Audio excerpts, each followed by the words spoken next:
இன்றைக்கி கடவுள் நம்மளுக்கு கொடுத்துருக்க வசனம் எசேக்கியேல் 3:7. இஸ்ரவேல் வீட்டாரோவெனில் உனக்கு செவி கொடுக்க மாட்டார்கள், எனக்கே செவி கொடுக்க மாட்டோம் என்கிறார்களே. இஸ்ரவேல் வம்சத்தார் அனைவரும் கடினமான நெற்றியும் முரட்டாட்டம் உள்ள இருதயமும் உள்ளவர்கள்.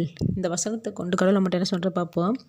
தேவன் இஸ்ரவேல் மக்கள்கிட்ட எசேக்கியேல் தீர்க்கதரிசியை அனுப்பி தேவன் சொல்கிறத சொல்கிறாரு.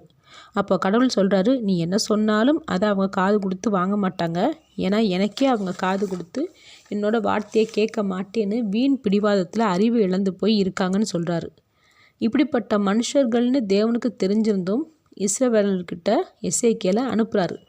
ஏன்னா தேவன் ஆபிரகாம், ஈசாக்கு, யாக்கோப்பு இவங்களுக்கு செய்து கொடுத்த சத்தியத்தின் நிமித்தமாக என்னதான் இஸ்ரவேலர்கள் தேவனை விட்டு விலகி விலகி போனாலும் தேவன் செய்து கொடுத்த சத்தியத்தை காப்பாற்றணும்னு இஸ்ரவேலர்களை தண்டித்தாலும் மறுபடியும் தேவன்கிட்ட சேர்த்துக்கணும்னு நினைக்கிறாரு.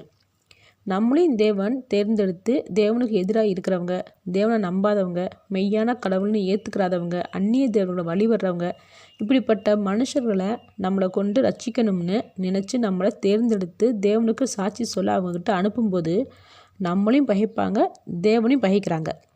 நாம் நினைப்போம், எல்லாமே தெரிஞ்சுட்டு ஏன் ஆண்டவரே எங்களை உங்ககிட்ட அனுப்புறீங்கன்னு, ஏன் உங்களை பற்றி பேச சொல்கிறீங்க நம்ம நினைக்கிறோம்.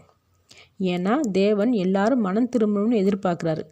அதே போல் தேவனால் தேர்ந்தெடுக்கப்பட்ட தேவ மனிதர் நாம தான் அப்படின்றத மற்றவங்களுக்கு காண்பிக்கணும்னு நம்மளை தேர்ந்தெடுக்கிறாரு. அதனால் எவ்வளோ பிரச்சனைகள் வந்தாலும் நம்மளை தேர்ந்தெடுத்த தேவன் எதிரிகள் முன்னாடியும் நம்மளை பகைக்கிறவங்க முன்னாடியும் நிச்சயமாக தேவனுக்கு சாட்சி சொல்கிற மாதிரி நம்மளை உயர்த்துவார். அதுக்கு எவ்வளோ பிரச்சனைகள் வந்தாலும் நாம் தேவனை விட்டுட்டு போகக்கூடாது. ஆமேன்.